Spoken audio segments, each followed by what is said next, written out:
What's up? I'm Luke. I'm a 25-year-old videographer and a cyclist living in Cape Town, South Africa. And in this video, we're going to talk about all the camera gear I use to shoot cinematic cycling content.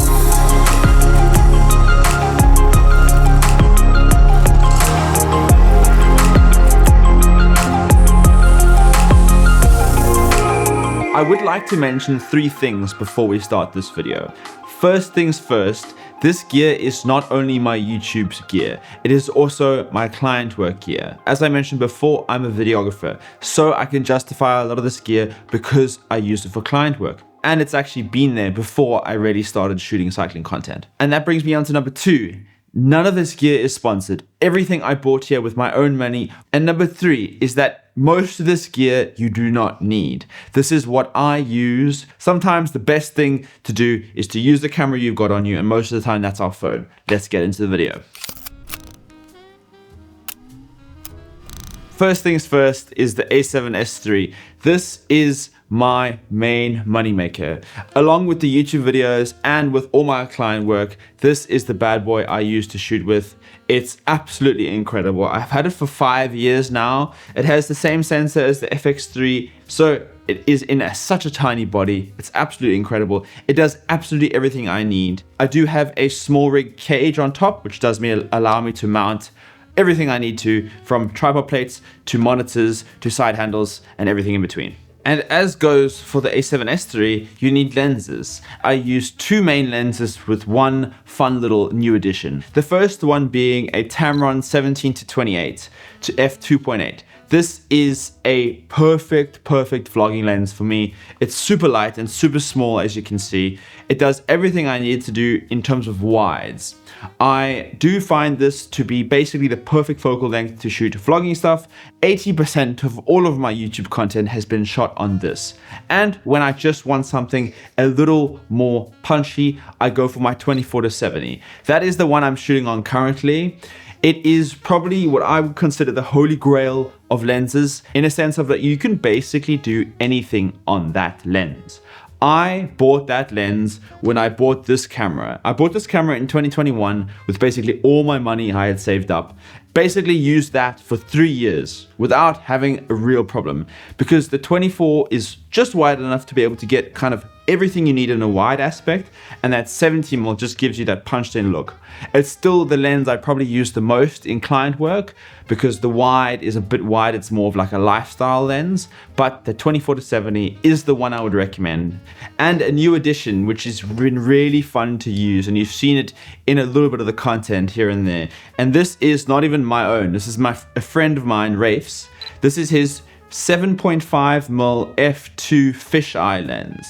It gives you such a lovely distorted image. This one's focus is a little old, so it can be a bit tricky, but I'm really looking forward to buying my own one of these because I really love the look of it. I think there's a lot of ultra wide lenses out there, specifically the Laowa. I know a lot of other YouTubers like Danjay use the Laowa, but it does give you a rectilinear look, which is basically means that you don't get that distortion with the super wide aspect, and I also personally like it.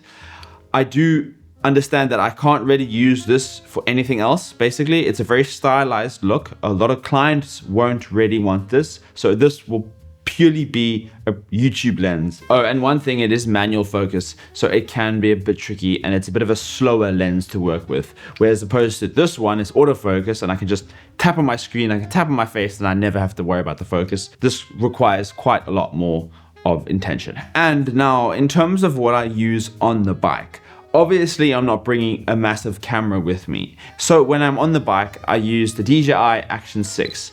This camera is basically the perfect action camera. I basically can't find a fault with this camera. It's waterproof as is.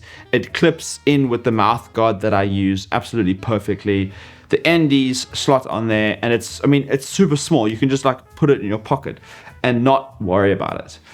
And I use it not only for on the bike, but I use it for any scenario where I'm going to vlog. It's much more inconspicuous, and I think bringing a massive camera around now can be quite intense, especially if you're in public. So if there is any camera that I would recommend to shoot specifically sports and obviously specifically cycling, this is the one I would recommend. It's not that cheap, but boy, you will not regret it. And 2 honorable mentions when it comes to cameras. First things first is this camcorder. Listen to this audio. It's so sick. So this is an old school camcorder. I think it came out in 2012. I use this very rarely, but it is such a nice addition to have in the arsenal to get cool vintage shots added in to either your B-roll or your social videos. I don't really use this for YouTube. I much prefer to use it for social content, which it works a lot better because you can differ the content quite a lot. And then as someone who's taken stills for years, I do still shoot stills, but it's more purely as a hobby. However, I do use a still camera when it comes to the YouTube videos. And this is where my Fuji X100 comes into play. I use this thing mostly as a travel camera. I used to shoot a lot of film. And a couple of years ago, everyone decided, great, film is cool again. So the prices of film just started to shoot through the roof. So I saw this camera many years ago and I finally got my hands on one. So it basically replaced my film camera and the last little camera in my arsenal that I actually do use more often than not, specifically when it comes to social content and also pickup shots, where I forget either of these cameras, is my iPhone. I have the iPhone 16 Pro. It is a great little workhorse. It basically never really fails you. This can shoot log, although I need a SSD, which is quite annoying. So I have to actually plug it in to an SSD to shoot log, which I barely do actually. So I usually just shoot this in 4K 25 frames a second and basically not really worry about it. So that is kind of it when it comes to the gear I use. With that gear, I'm also going to talk about the settings that I use. I'm just going to give a brief overview. I'm not going to go too into depth because this can get absolutely chaotic.